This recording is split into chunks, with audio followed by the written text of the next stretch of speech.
তো প্রথমে আমরা শুনবো যে those who are exempted from fasting, কাদেরকে রোজা না রাখার ব্যাপারে শারিয়া ছাড় দিয়েছে।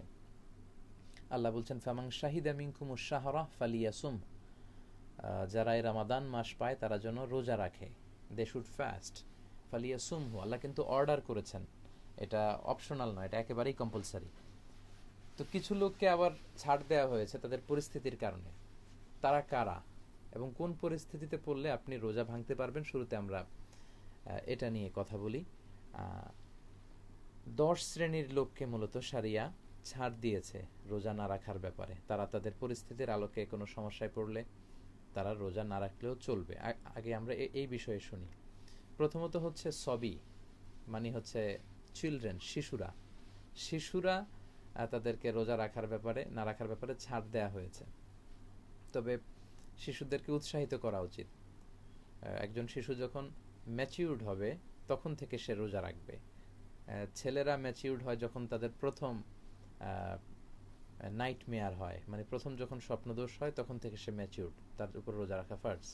মেয়েদের যখন সর্বপ্রথম পিরিয়ড হয় তখন থেকে, মাসিক যখন শুরু হয় তখন থেকে তাদের উপর রোজা রাখা ফার্জ। তো তার আগে যে শিশুরা, যাদের এখনও নাইট মেয়ার হয়নি বা যে মেয়েদের এখনও পিরিয়ড শুরু হয়নি, তাদের উপর রোজা ফার্জ না, তবে তাদের অভ্যস্ত করা উচিত। কিছুদিন আগে বৈশাখী টিভিতে সরাসরি লাইভ প্রোগ্রামে এক মা প্রশ্ন করেছিলেন যে তার ছেলের বয়স 8 বছর, সে রোজা রাখতে চায়, এখন মা কি করবে। আসলে এটা তো খুব ভালো কথা যে তার 8 বছরের ছোট্ট ছেলে রোজা রাখতে চায়। আপনারা ছেলে মেয়েদেরকে উৎসাহিত করবেন। ছোট ছেলে যদি রোজা রাখতে চায় তাকে না করে উৎসাহিত করবেন, কারণ একদিন 8 ঘন্টা 10 ঘন্টা না খেয়ে থাকলে কেউ আসলে মরে যায় না। তো আমরা ছোটবেলা যেটা করতাম, আমাদেরকে উৎসাহিত করা হতো, বলা হতো যে সকাল থেকে দুপুর পর্যন্ত 12টা পর্যন্ত, দুপুর 12টা পর্যন্ত না খেয়ে থাকলে অর্ধেক রোজা, আবার আগামীকাল এর পরের দিন 12টা পর্যন্ত না খেয়ে থাকলে অর্ধেক রোজা, 2 অর্ধেক মিলে 1 রোজা হয়। এভাবে আমাদেরকে মুরব্বীরা বুঝাতো। আসলে এটা কোরআনেরও কথা না, শারিয়ারও কথা না, কিন্তু উৎসাহ দেয়া হতো। তো আপনারা ছেলে মেয়েদেরকে উৎসাহ দিতে পারেন। তারা তাদের আমল নামা এখনও শুরু হয়নি, কিন্তু তারা কোনো এবাদত করলে এটা বাবা মা সেটার অংশীদার হবে ইনশাআল্লাহ। তো প্রথম যাদের রোজা রাখা লাগবে না তারা হচ্ছে শিশুরা। দ্বিতীয়ত হচ্ছে মজনুন। মজনুন মানে হচ্ছে ম্যাড অর মেন্টালি ডিসঅর্ডার, যারা মানসিক বিকারগ্রস্ত, ভারসাম্যহীন লোক, পাগল। পাগলের উপর শরীয়তের কোনো হুকুম চাপে না, তারাও রোজা রাখবে না। বিষ্ণু ইসলাম বলেছেন, মুসনাদে আহমদের হাদিস, রুফি আল কালাম আন সালাসা, 3 ধরনের ব্যক্তি থেকে শরীয়তের হুকুমকে উঠিয়ে নেওয়া হয়। এক নাম্বার হচ্ছে আনিস সাবি হাত্তা ইয়াহতালিম, ছোট বাচ্চার উপর শরীয়তের কোনো কলম চালানো হয় না, তার আমলনামা লেখা হয় না, কারণ যতক্ষণ না সে ম্যাচিউরড হয়, প্রাপ্তবয়স্ক হয়। আনিল মাজনুনি হাত্তা ইয়াসিহা, মানসিক ভারসাম্যহীন লোক, পাগল, তারও কোনো শরীয়তের বিচার নেই, হুকুম নেই, যতক্ষণ না সে সুস্থ হয়। আনিন না ইমে হাত্তা ইয়াস্তাইকিল, ঘুমন্ত ব্যক্তিরও কোনো বিচার নেই, ঘুমন্ত ব্যক্তিরও কোনো এর উপর কোনো হুকুম নেই, কারণ সে ঘুমিয়ে আছে, তার রুহ তো আল্লাহ নিয়ে নিয়েছে। সে জেগে উঠলে তখন থেকে তার আমলনামা লেখা শুরু। তো এই দলিলের ভিত্তিতে ছোট বাচ্চাদের উপর এবং মানসিক ভারসাম্যহীন লোকদের উপর রোজা রাখা ফার্জ নয়। 3 নম্বরে হচ্ছে মারিদ, অসুস্থ। আপনি যদি অসুস্থ হন তাহলে আপনি রোজা ভাঙতে পারবেন, কিন্তু এটা আবার পেটে ব্যথা, মাথায় ব্যথা, এগুলোর জন্য না। আপনি যদি এমন ক্রুশাল কোনো মোমেন্ট পার করেন যেখানে আপনার ফিজিশিয়ান, ডক্টর, তিনি সাজেস্ট করছেন যে না আপনি রোজা রাখতে পারবেন না, তাহলে আপনার প্রাণহানি ঘটবে, দিনের বেলা আপনাকে ওষুধ খেতেই হবে, শুধু ওই পরিস্থিতিতে আপনি অসুস্থতার কারণে রোজা ভাঙতে পারবেন, আল্লাহ সহজ করে দিয়েছে। 4 নম্বরে হচ্ছে মুসাফির। আপনি যদি ট্রাভেলে থাকেন, সফর করেন, সফরের কষ্ট হয় অনেক, আর সফর কিতআতুম মিনাল আযাব, সফরটা আসলে অনেক কষ্টদায়ক। তো এই জন্য ইউরিদুল্লাহু বিকুমুল ইউসরা ওয়ালা ইউরিদু বিকুমুল উসর, আল্লাহ আসলে সহজ চান, আল্লাহ আমাদের উপর কঠিন কিছু চাপিয়ে দিতে চান না। তো অসুস্থ এবং যদি সফরে থাকেন তাদের জন্য রোজা ভাঙা এটা জায়েজ আছে। আল্লাহ বলছেন ফামান কানা মিনকুম মারিদান আও আলা সাফারিন ফাইদ্দাতুম মিন আইয়ামিন উখর, তোমরা যদি খুব অসুস্থ থাকো কিংবা সফরে থাকো তাহলে চাইলে তোমরা রোজা ভাঙতে পারবে, তবে ফাইদ্দাতুম মিন আইয়ামিন উখর, পরবর্তী সময়ে তোমরা কয়টা রোজা ভাঙলে এটা গুনে কাজা করতে হবে। লেটস সে আপনি অসুস্থতার কারণে 5টি রোজা ভাঙা গেল, তা আপনি পরবর্তীতে আপনার ফ্লেক্সিবল কনভেনিয়েন্ট কোনো টাইমে এই 5টি রোজা কাজা করে ফেলবেন। অথবা আপনি সফরের কারণে হয়তো 2টি রোজা আপনার ভেঙে গেল, আপনি পরবর্তীতে আপনার সুযোগ মতো অন্য যে কোনো সময়, বছরের যে কোনো সময় সেই 2টি রোজা রাখলে, কাজা করলে এটি হয়ে যাবে।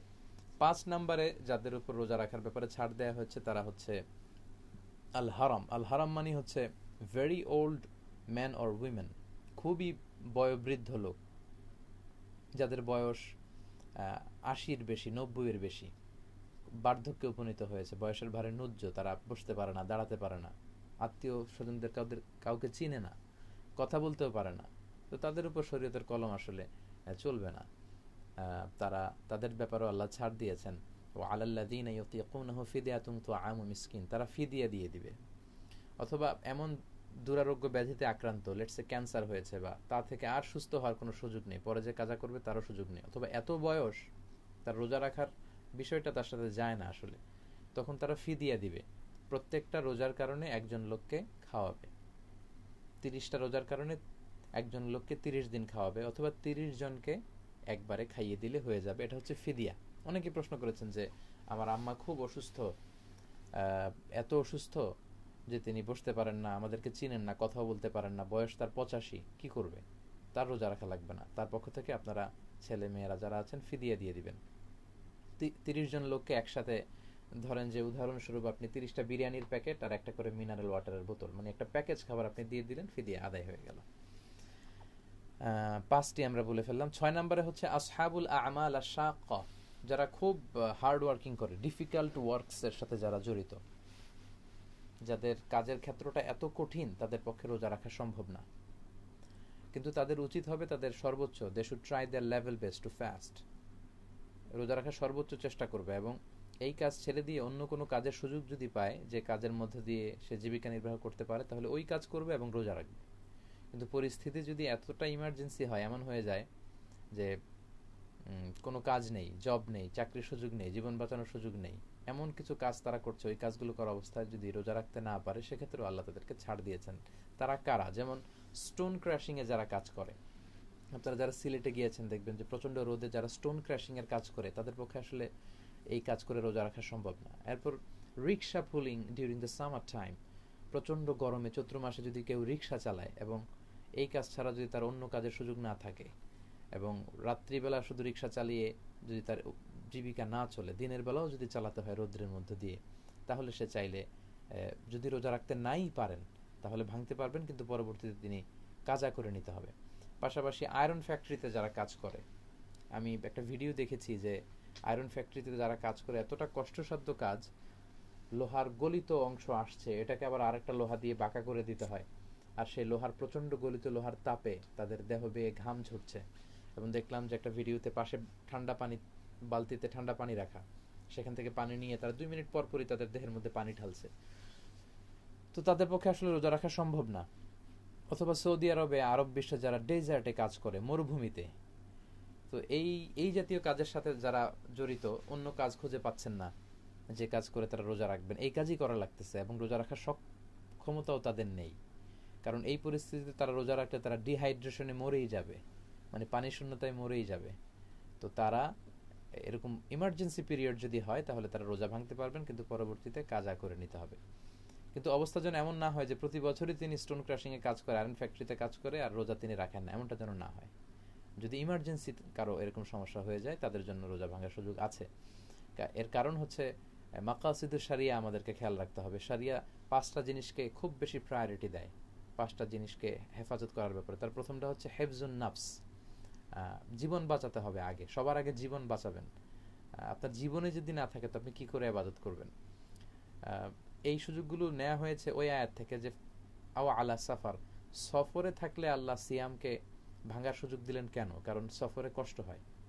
তো সফরে যদি কষ্ট হয়, যারা স্টোন ক্র্যাশিং করে, যারা চৈত্র মাসে রিক্সা চালায়, যারা আয়রন ফ্যাক্টরিতে কাজ করে, যারা সৌদি আরবের মরুভূমিতে তপ্ত বালুর উপর কাজ করে, তাদের কষ্ট তো আরও বেশি।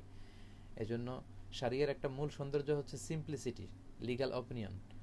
যখন ফতোয়া দিতে হবে, এটাকে মানুষের উপযোগী করে দিতে হবে। তো তাদের পরিস্থিতি যদি এরকম হয় যে অন্য কোনো কাজের সুযোগ নেই, এটা ছাড়া তাদের বাঁচার উপায় নেই, তাহলে তারা রোজা ভাঙতে পারবেন, কিন্তু পরবর্তীতে তারা রোজাগুলো কাজা করে নেবেন, যতটা রোজা তারা ভেঙেছেন।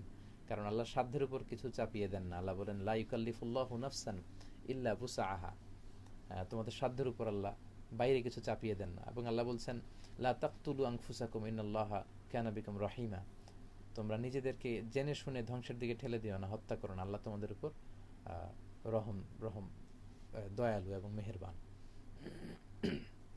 তো এ কারণে তাদের উপরও রোজা না রাখার ব্যাপারে পরিস্থিতির আলোকে ছাড় দেওয়া হয়েছে। 6টি আমরা শুনে ফেললাম। 7 নম্বরে হচ্ছে আল হুবলা, মানে গর্ভবতী নারী, প্রেগনেন্ট যারা, আমার মায়েরা বোনেরা যারা কনসিভ করছেন, ডাক্তার যদি বলে যে, ডক্টর যদি সাজেস্ট করে যে আপনি যদি রোজা রাখেন আপনার ডিহাইড্রেশনের কারণে পেটের বাচ্চার সমস্যা হতে পারে, তাহলে আপনি রোজা ভাঙতে পারবেন, পরবর্তীতে যতগুলো ভেঙেছেন কাজা করে নেবেন। 8 নম্বরে হচ্ছে আল মুরদেয়া। মুরদে মানে হচ্ছে এমন মা যিনি দুধ খাওয়ান বাচ্চাকে, ব্রেস্ট ফিডিং মাদার, যিনি দুধ খাওয়াচ্ছেন। আমরা জানি যে মা যখন খাবার খায় সেই খাবারের মাধ্যমে কিন্তু তার স্তনে দুধ আসে। তো সে যদি সারাদিন রোজা রাখে তাহলে স্তনে দুধ আসবে না, ফলে বাচ্চা খেতে পারবে না। আর মায়ের বুকের দুধটা কিন্তু বাচ্চার হক। ইসলাম কতটা হাক্কুল ইবাদের দিকে কতটা বেশি খেয়াল রেখেছে যে বাচ্চা যাতে ওই হক থেকে বঞ্চিত না হয়। এবং মায়ের বুকের দুধে কিন্তু অনেক বেশি পরিমাণে ভিটামিন আছে, যেটা একটা বাচ্চার ব্রেন গ্রোথ হওয়ার জন্য খুব বেশি দরকার। মায়ের বুকের দুধ খেতে না পারলে ওই বাচ্চারা ইনফিরিয়রিটি কমপ্লেক্সে ভোগে, একটা হীনমন্যতায়, একটা সিকিউর ফিল করে তারা।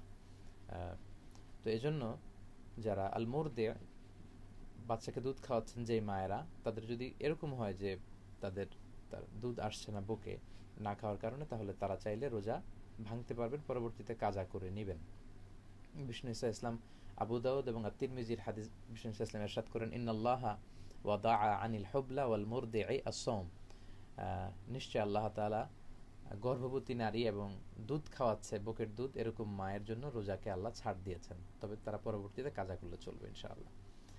8টি বলে ফেললাম। 9 নম্বরে হচ্ছে যেই মায়েদের বোনদের পিরিয়ড চলছে, আল হায়েজ, মেনস্ট্রুয়েশনাল পিরিয়ড যাদের চলছে, তাদের মাসিক একটা ব্লিডিং হয়, তো ব্লিডিং অবস্থায় আসলে রোজা রাখা যায় না, তারা রোজা রাখবেন না, পরবর্তীতে তারা রোজাগুলো কাজা করবেন। সর্বশেষ 10 নম্বরে হচ্ছে আন-নিফাস। আন-নিফাস মানে হচ্ছে পোস্টপার্টাম পিরিয়ড, মানে আফটার ডেলিভারি পিরিয়ড। বাচ্চা ডেলিভারি করার পরেও একটা ব্লিডিং হয়, এটাকে নিফাস বলে। তো তখনও তারা রোজা রাখতে পারবেন না, তারা পরবর্তীতে আদায় করে নেবেন।